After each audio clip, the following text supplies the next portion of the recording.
I'd like to tell you a little about my absolute favorite Elvis Presley bootleg. It's called the '68 Comeback. And this was produced and released by Paul Dowling of Maryland in the mid-1970s. And the story behind it you can all read in the fantastic Bootleg Elvis book from 2012, from the summer of 2012.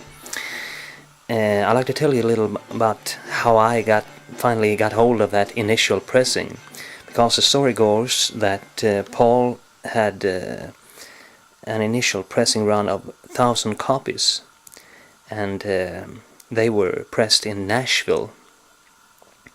But because of big orders and orders coming in, you see, there were trouble with the pressing plant. They didn't want to do another pressing of it. Presley was copyrighted to RCA Records at the time, and I'm sure they didn't want any copyright problems. But Paul found another pressing plant through his contact in California, Samuel Theaker. And Sam was his friend, and he was very much involved with this release too, because Sam was the man who located some of the material for it. The story goes that Sam found unreleased material in form of acetates and tapes at a garage sale in California. You can read all about it in his fascinating memoirs, Elvis Bootlegs, the Vic Colonna story, How I Made Records for Fun, Profit and 125. Unfortunately, Sam isn't with us anymore. He passed away a few years ago, but his memory lives on through his many Elvis Presley bootlegs and for what he contributed to us fans of Elvis Presley. So his memory will live on forever.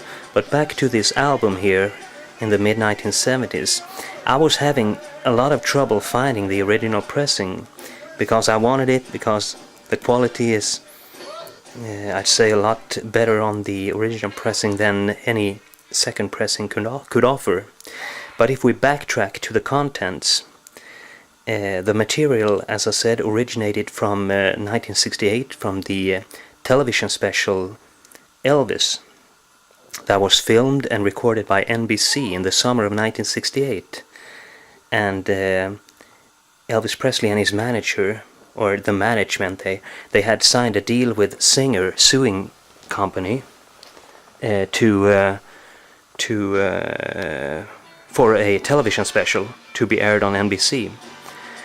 And they started filming and recording in June, as I said. And according to Ernst Jorgensen and Peter Guralnick's book Elvis Day by Day, the soundtrack album, RCA's official soundtrack album, was released on November 22nd, 1968. And that's how it looks like. Got a fascinating graphics there from the television special and from the If I Can Dream segment.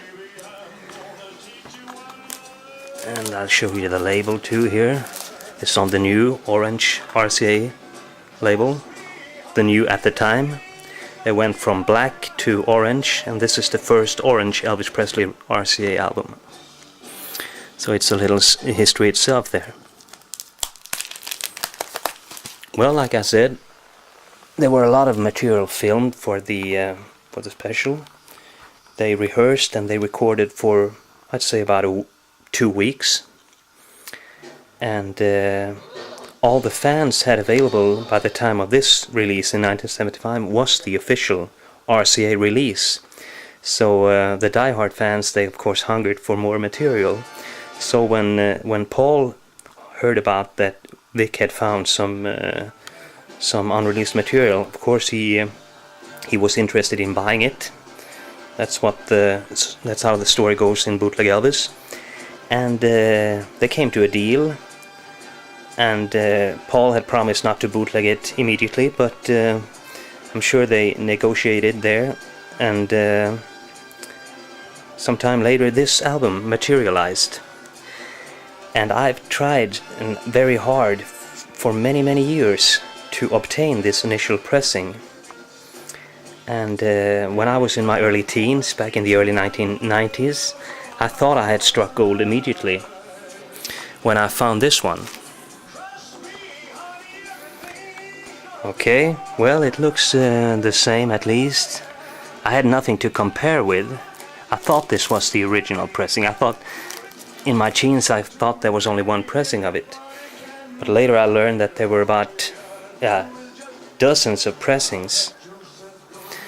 And what to look for when searching for the absolute genuine initial pressing of 1,000 copies is the color of the back cover, which is a little off-white, a little reddish.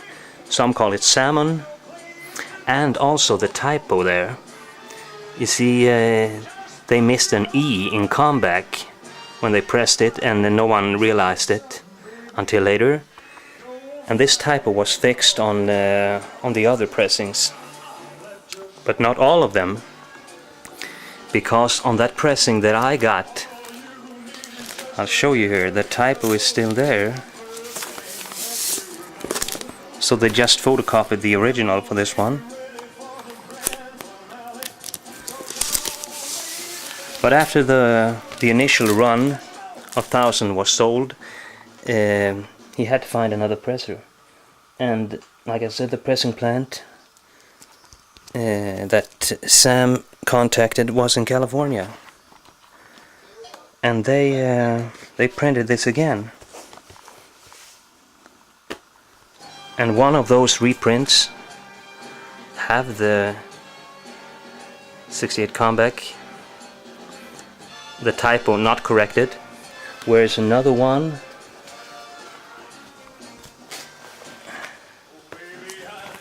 had it corrected, and it looks like this. And this is just the album cover. The original pressing sound-wise sounds a lot better, whereas the all the repressings are not so good fidelity-wise. The first pressing that I got, the one I showed you about a minute ago, it even omits the countdown to A Little Less Conversation on side B. It's either the engineer or Hal Blaine, the drummer, counting down prior to going into the rhythm, and my pressing doesn't have that. And as a collector, it, that annoyed me a little. But that's why I try to seek out other pressings. There was also a German or a European pressing. I don't know if it's German, but it was European, and all the American pressings, they were on heavy cardboard album style.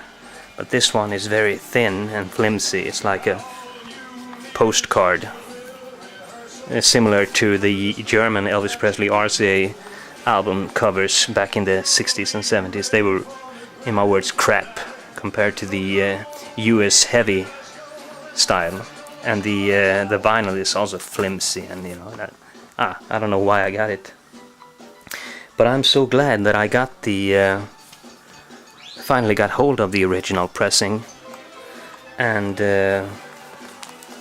it set me back about $40 or $50. I can't remember. It was like 8 or 10 years ago.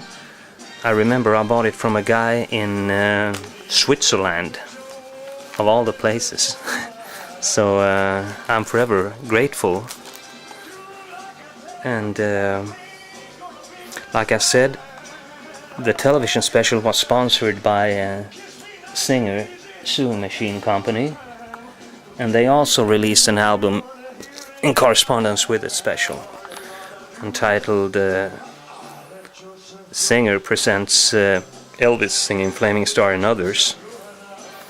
It also had a nice little bonus photo from the 68 comeback filming there in June of 1968, plus a little nice autograph of Elvis.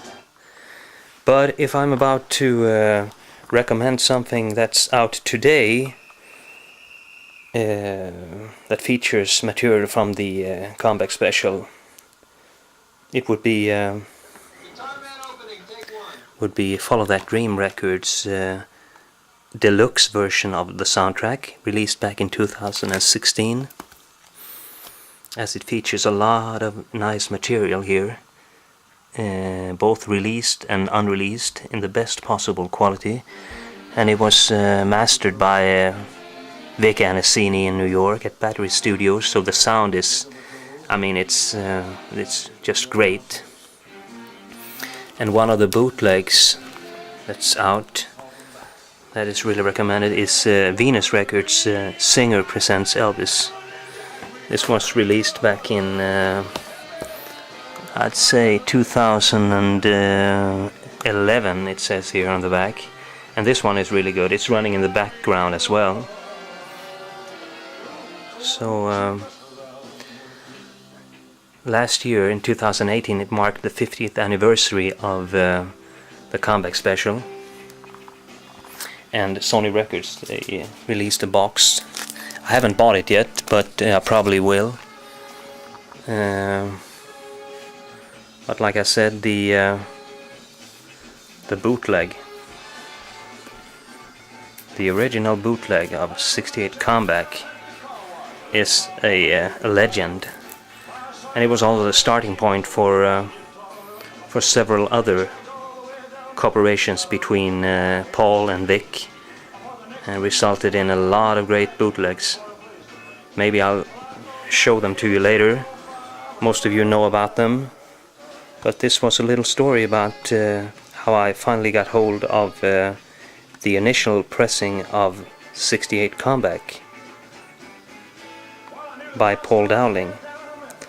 And I want to thank Paul and Sam up in heaven, and for all the other ones that were part of this release, and wish you a happy life. And that's all for me now, so I want to thank you very much for viewing, and talk to you soon. Bye.